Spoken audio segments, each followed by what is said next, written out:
코스피가 사상 최대라고 합니다. 예, 이 뉴스가 오늘 있었는데요.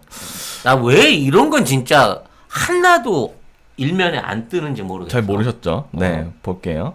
어제 우리나라 코스피 지수가 최대치를 찍었습니다. 한국거래소 유가증권시장의 종합주가지수 코스피는 전날보다 49.09포인트 오른 2602.59에 마감이 됐습니다. 예, 2600을 돌파한 겁니다. 네, 여러분. 2600을 돌파한 거고요. 2018년에 세운 역대 최고치를 2년 10개월 만에 넘었습니다. 그리고 장중 사상 최고점 경신도 멀지 않았는데요. 어제 장중 2605까지 올랐는데 장중 역대 최고치는 2018년 1월 29일에 2607입니다. 불과 1.52 차이인데요. 보면은 다 문 대통령 때 최고치예요. 다른 대통령 때 최고치가 없어요? 아니 이명박이 그때부터 자기가 무슨 뭐 5천 간다고 5천 간다고 박근혜 3천 간다고 어? 했어요. 박근혜 3천 간다 그랬고 근데 우리 대통령은 주가지수 얼마 올리겠습니다 공약을 하신 적이 없어요. 그런 건 저 못 들어본 것 같네요. 네. 그냥 이 묵묵하게 아무 말 없이 경제 망한다는 그 숱한 언론들의 비난에도 불구하고 꾸준히 지금 이제 3년차, 4년차를 해오고 있는 건데, 네. 그러다 보니까 어느새 우리 역사상, 우리 경제 역사상 최고의 주가 지수를 찍은 거예요. 네. 어느 나라든지 그 나라 위정자들 봐봐요. 주식값 오른 거 가지고 온갖 행세를 다 합니다. 아베가 400조 원 넘는 돈, 600조 원 넘는 돈을 아베노믹스에서 뿌려갖고 자사주 사들여가지고, 주가지수 올렸다고 자기 경제 잘했다고 큰소리 쳤잖아. 트럼프도 어찌됐거나 주가 자기 할 때 집권해서 올랐다 그래서 모든 정치인들이 주가지수만 올리면 내가 잘했다고 그렇게 얘기를 하는데, 그렇죠. 우리 대통령 그런 거 한마디도 안 하잖아. 그렇죠. 자, 근데 이거를 제가 어떻게 알게 됐냐면, 일면에 기사가 났긴 났어요. 근데 일면에는 한겨레, 서울, 국민만 썼고요. 경향은 사진 기사만 냈고, 조선중앙, 동아, 한국, 세계는 일면에 없습니다. 제목부터 보시겠습니다. 한겨레 코스피 지수 2602.59 사상 최고치. 경향 2년 10개월 만에 코스피 사상 최고치. 서울 코스피 지붕 뚫었다 2600선 첫 돌파. 국민 유동성 동학개미의 힘 사상 최고 치솟은 코스피. 근데 뭐 다들 사상 최고치를 찍었다는데 저는 제목을 보면 그렇게 막 흥분되지 않는 모습이라고 생각을 했거든요. 이 기사도 마찬가지인데 일면에는 기사가 있지만 그냥 되게 건조하게 있었던 일만 이런 일이 있었다가 끝이에요. 근데 국민일보만 유일하게 동학개미의 힘이라고 했는데 이 동학개미라는 말이 뭐죠? 황 작가님? 개인 투자자들이 네. 소수의 개인 투자자들이 장에 끼어들면서 우리나라 증시를 견인하고 있는 건 맞아요. 그러니까 작년 연말부터 이제 이 동학개미들이 늘어나기 시작했는데 국내 투자자들. 네, 국내에 개미 있는 투자자들. 소액 투자자들인데 개인. 원래 이제 개미는 그동안 다 털려. 기본적으로 외국인하고 기관하고 싸워서 개미가 이겨본 적이 없어요. 이 개미의 그 조직된 힘이 없었거든. 근데 틀려졌습니다, 지금은. 뭐냐면, 이 개미들도 SNS나 뭐 이런 여러 가지 카페나 아니면 이제 뭐 유료, 사이비 같은 것들도 많긴 한데, 아무튼 유료 이런 것들을 통해가지고 자기들끼리 힘을 모아가지고 투자 전략을 세우고 대응하는 방식으로 나가요. 그러니까 이 개미들이 조직화되기 시작하면서부터 이 개미가 이 한국 증시 안에 끌어들이는 유동성은 어마어마합니다. 약 40조에서 60조 원 이상을 단기간 안에 끌어들였고 이걸 통해 가지고 이 코로나 시국에도 대한민국 증시 사실 떠받들여 온 게 이 개미들의 힘이에요. 올 상반기.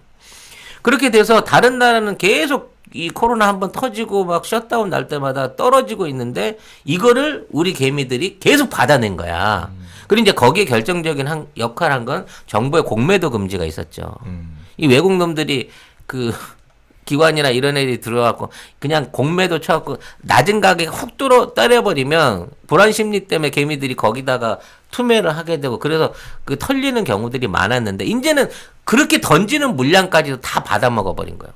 이게 1년이 되다 보니까 쉽게 말해서 외국인들이나 기관이 쥐고 있는 돈이 말하자면 더 이상 이런 그 장난질을 통해 가지고 단기 차익을 얻을 수 있는 방향성이 없어진 겁니다. 근데 지금의 2,600 그 돌파가 의미가 있는 거는 지난달부터 외국인들과 외국인 위주의 그 외부 자금들이 엄청나게 들어오고 있어요. 이제 제가 한 열흘 정도 전에 기준으로 보더라도 거의 한 달 반 만에 4조 가까운 돈들이 들어온 겁니다. 와. 이 돈이 전부 우리나라의 우량주로 다 들어갔어요. 어. 삼성전자, SK, 뭐 삼성중공업 이런 이 우량주들 위주로 이 돈이 다 들어가다 보니까 상대적으로 코스닥보다는 코스피가 계속 상승이 일어나고 있는 거고 지금 미 대선 부분도 있고 뭐 유럽에 나가 있는 어떤 그 유럽 안에서 팬데믹 상황도 있고 그러기 때문에 국제적으로 돌고 있는 유동성 자금들이 갈 데를 못 찾고 있다가 지금 한국으로 전부 몰려 들어오고 있는 형세인 거예요. 이게 단기적인 영향이 아니라 얘들이 들어와서 잠깐 뽑아먹고 갈 게 아니라 얘들이 계속해서 투자 비중을 늘려내게 된다고 치면 진짜 그 우리가 언감생심 생각해서 아시아 금융허브, 그러니까 홍콩 이후에 아시아 금융허브를 비롯해서 우리나라에 대한 외국인 투자자들의 적극적인 투자가 계속 이어질 수 있다는 거야. 그만큼 우리나라 경제가 좋다는 겁니다. 그렇죠. 그래서 너무 이 제목들이 너무 건조해서 제가 경제신문을 한번 봤습니다. 전문가들이 좀 좋게 담았다. 네, 경제신문 한번 봤는데 요거 한번 읽어주시겠습니까? 매일경제 외국인 한 수출주 쓸어 담았다. 코스피 사상 최고. 쓸어 담았다. 네. 그리고 그 멘트가 있어요 또. 23일 코스피가 사상 최고치를 경신하면서 새 역사를 썼다. 한국 증시는 거침이 없었다. 내년 코스피가 3천을 찍을 것이라는 장밋빛 전망을 내놓고 있다. 야, 완전히 다르죠. 그냥 일반 신문하고 경제신문하고. 서울경제 2602.59 코스피 새 역사 썼다. 코스피 지수가 11월 한 달간 숨가쁘게 내달린 끝에 2600선을 돌파하며 사상 최고점을 갈아치웠다. 한국경제 코로나 뚫고 2600 돌파 코스피 사상 최고. 코로나19 공포로 지난 3월 19일 1357.64 종가로 떨어졌던 주가는 8개월 만에 사상 최고 기록을 세우는 반전을 이뤄냈다. 가로 열고 주역은 삼성전자였다. 코스피 지수 3천을 예상하는 목소리가 점점 커지고 있다. 네. 꼼꼼하게 삼성을 네. 한 달락 넣네. 상승이 계속 나와요. 파이낸셜 코스피 2602.59 코로나 뚫고 새 역사. 코로나19 여파에도 불구하고 코스피가 2602.59로 마감되며 사상 최고치를 경신했다. 새로운 시대를 연 것이다. 네, 이렇게 경제신문들은 그냥 그 제목만 봐도 그리고 앞에 쓴 그 내용만 봐도 엄청나게 흥분해 있습니다. 난리가 났어요. 3천까지 간다 이러고 있거든요. 근데 우리 그냥 일반 신문들은 조용해 뭔가 안 쓸 수는 없는데 이게 칭찬해주기 싫어. 이게들이 외구라는 특징인 거지. 마치 이 나라의 복이 아닌 거야. 일면에 쓰기도 싫어. 어. 아, 참, 진짜. 아니, 원래 언론들이 좋아하는 게 있어요. 사상 최초, 뭐 최고 이런 거 있잖아요. 굉장히 좋아하는 단어예요. 왜냐면 그 단어 자체로 눈길을 되게 끌거든요. 그래서 내가 신문 사보는 사람이라면 경제신문 볼 것 같아요, 이번에는. 진짜. 제가 연초에 코로나 시작되면서 우리 경기 그 뭐 마이너스 3% 이 전망 나올 때 그런 얘기를 여러분들하고 분명히 했었습니다. 3분기 지나고 나면 우리 수출 폭증합니다. 맞아요. 그렇게 되면 플러스 때 이상으로도 회복할 수 있습니다. 지금 그 애언이 이루어지고 있으면서 여기에 대한 실적과 성과를 외국에 있는 자본들과 은행들과 전문가들이 전부 다 인정하고 있는 거예요. 대한민국이 지금 이런 나라라니까. 지금 이 늘고 있는 게 마스크 팔거나 진단키트 팔아서 늘어나는 게 아니에요. 그동안 사실 세계 시장에서 주도권을 못 잡고 있었던, 반도체를 제외하고는 주도권을 못 잡고 있었던 전자제품, 특히 자동차 부품, 그 이외에 반도체는 당연히 내년까지 진짜 뭐 더 이상 주문을 받아줄 여력도 없는 상황인 거고요. 대한민국의 주력 수출품들이 전 세계에서 엄청난 프리미엄으로 팔리고 있다는 겁니다. 왜? 딴 나라는 다 멈췄단 말이에요. 셧다운돼서. 그러니까 이 모든 수혜를 사실상 혼자 뒤집어 쓰고 있는 거고요. 15일 날 알셉의 어떤 그 체결로 인해 가지고 앞으로 수출 증가세는 최소한 이 코로나가 진정되지 않는 이상 최소 6개월 1년 동안은 폭증에 가까운 증가세를 보인다니까요. 우리나라 지금 배가 없어. 수출해야 되는데 컨테이너 실을 배가 없다고. 이렇게 우리나라 경제가 잘 된다는 얘기를 이렇게 안 할 수가 있는가? 저는 그게 참 싫은 거지. 의문이에요. 정말 이 기사보다는 바이든이 인수위를 통해 가지고 지금 곧 미국 대통령 돼요. 바이든한테 뭐 받아 먹었니? 진짜. 아무튼 그래서 보면 이거를 왜 경제신문, 그러니까 내가 신문 보는 사람이면 경제신문 살 것 같다고 했잖아요. 이거는 거의 우리 언론이 좀 매출을 더 포기하는 게 아닌가. 저기 뭐죠? 칭찬하기 싫어서. 사실 우리 어떻게 보면 우리 국가가 잘해서 이런 거 아닙니까? 방역이 잘 되고. 그렇죠. 그러니까 그래서 계속 경제가 돌아가기 때문에 이렇게 되는 건데, 이러려면 우리 정부를 칭찬해야 되잖아요. 그렇지. 근데 어제 이미 올리면 안 된다 뭐 이런 식으로 썼잖아요. 늦었다 뭐 이런 식으로 방역 이상하다고 해놓고 또 못 쓰는 것 같아요. 그렇게는. 아무튼 동아일보는 그나마 팔면에 외국인 돌아온 증시 2600 돌파 새 역사 뭐 이렇게 제목을 쓰긴 했습니다. 한겨레는 6면에서 분석 기사를 내놨는데, 코로나 종식 기대, 수출 한국 사자, 내년 2700에서 2900선 전망 이렇게 했습니다.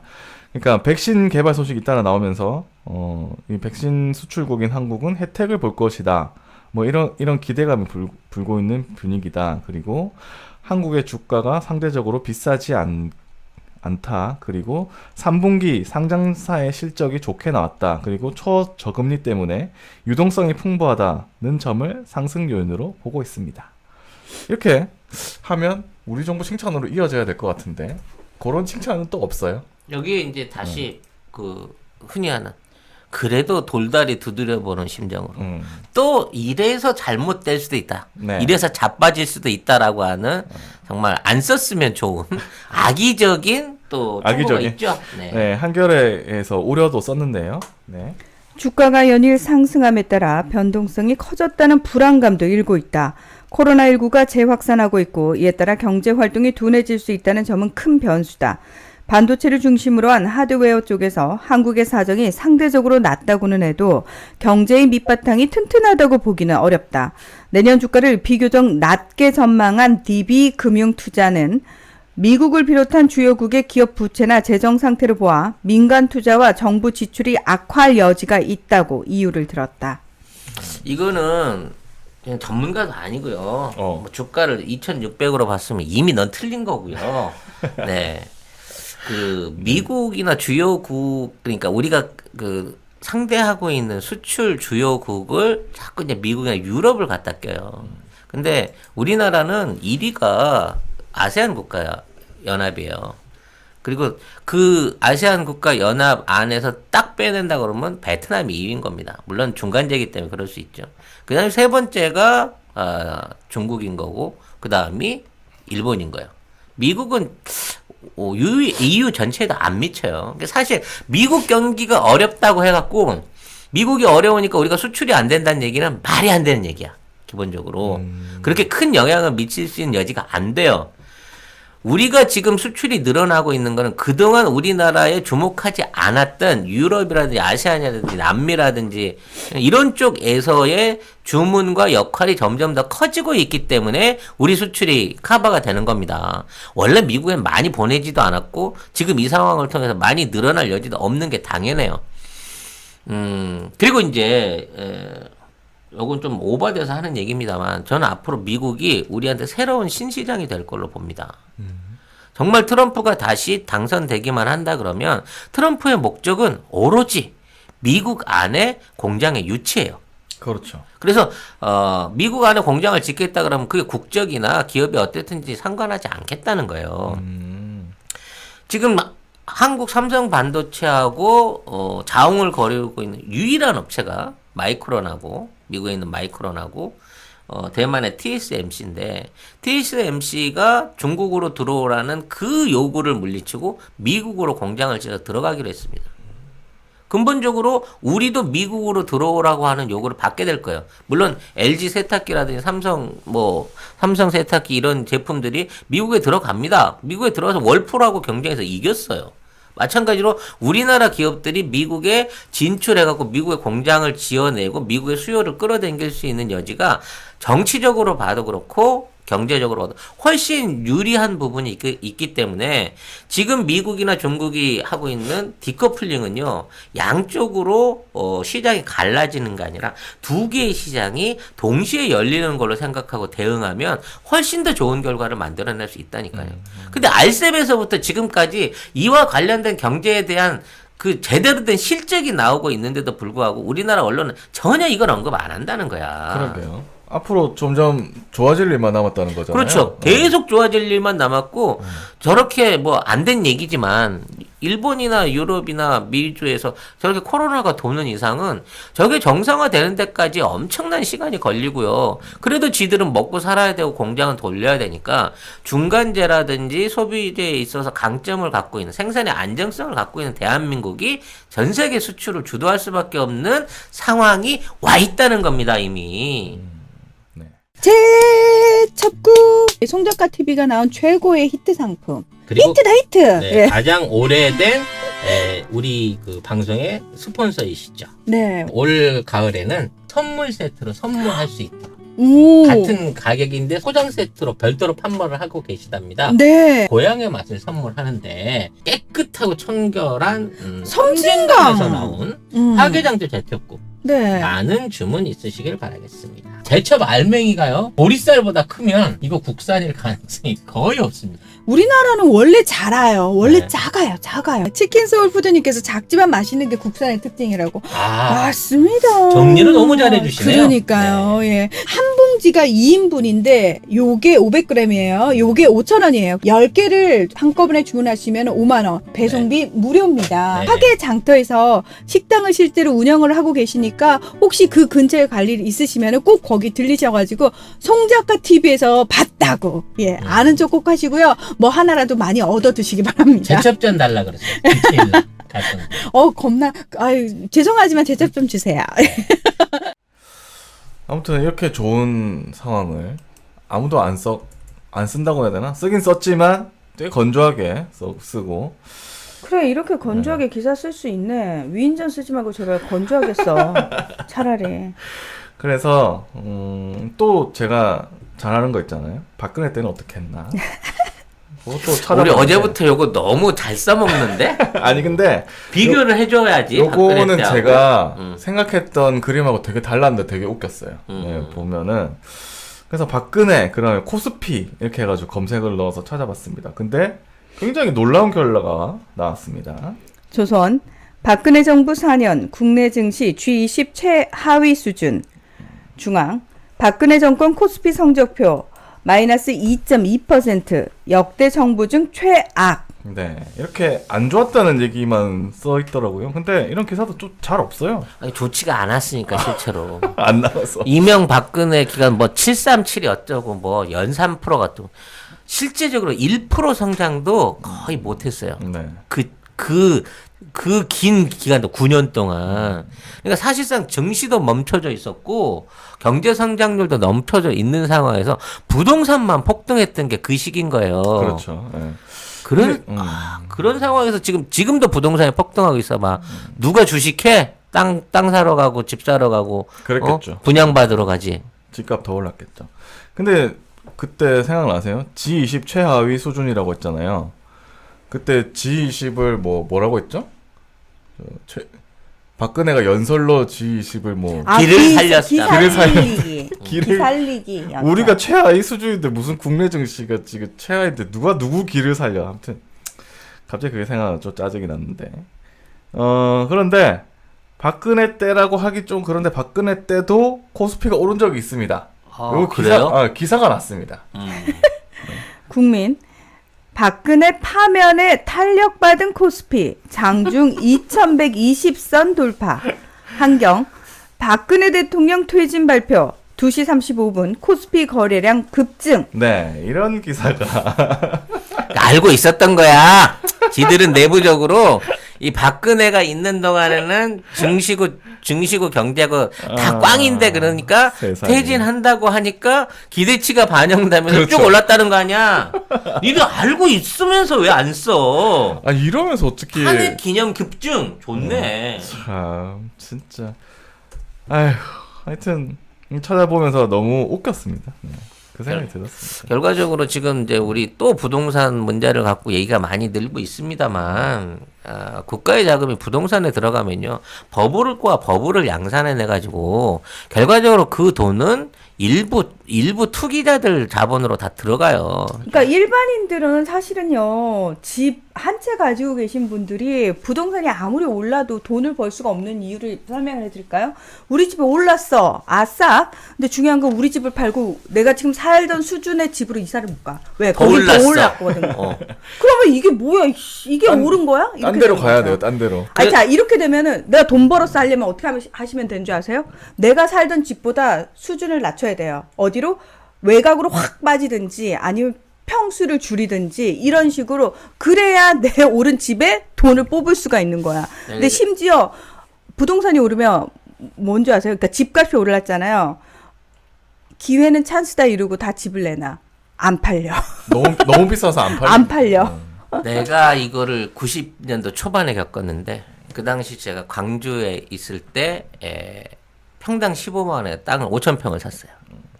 그래가지고 그게 사자마자 50만 원이 됐습니다. 35만 원 차익 생긴 거죠. 우리 집안이 그랬다는 거예요. 그 35만 원 차익이 생겼을 때 가족끼리 싸움이 났습니다. 여기서 팔아야 된다.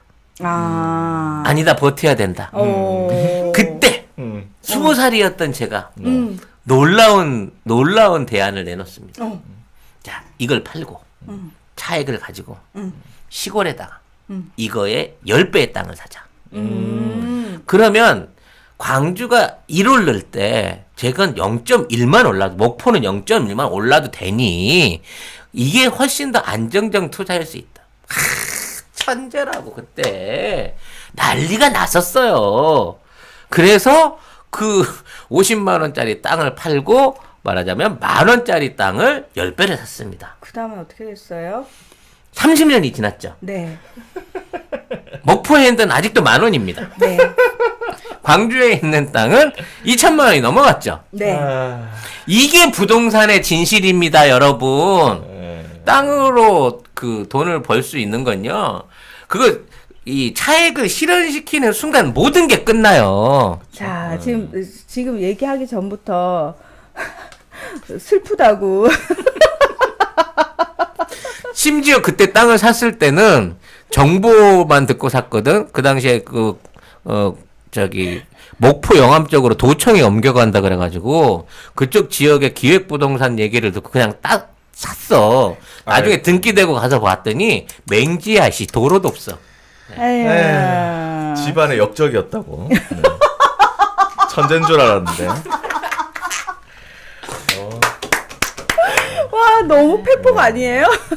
아니 어떻게 또 기획부동산 얘기를 듣고 또 삽니까 또. 아니 근데 그쪽에서 워낙 싸게 물건을 많이 내 보이는데 아니, 그걸 믿어 못해요. 아니 세상에 그 조감도까지 다 그려갖고 여기를 사시면 바로 도청 앞에 상가 지역이 될 가능성이 높습니다.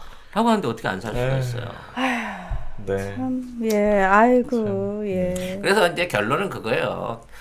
부동산 문화나 지적하는 부동산으로 거품이 오르게 되면 그걸 차익으로 실현했다고 하더라도 그 차익을 가지고 그걸 그냥 쓰지 않으면 알짜로 내가 받아서 쓰지 않으면 결과적으로는 그 돈이 없어집니다. 근데 집은 내가 살아야 되잖아요. 살아야 되는 집이 살아야 되는 집이기 때문에 집을 가지고 있는 사람이 집값이 올랐다고 해서 그게 수익이 될 수 있는 방법은 없는 거예요.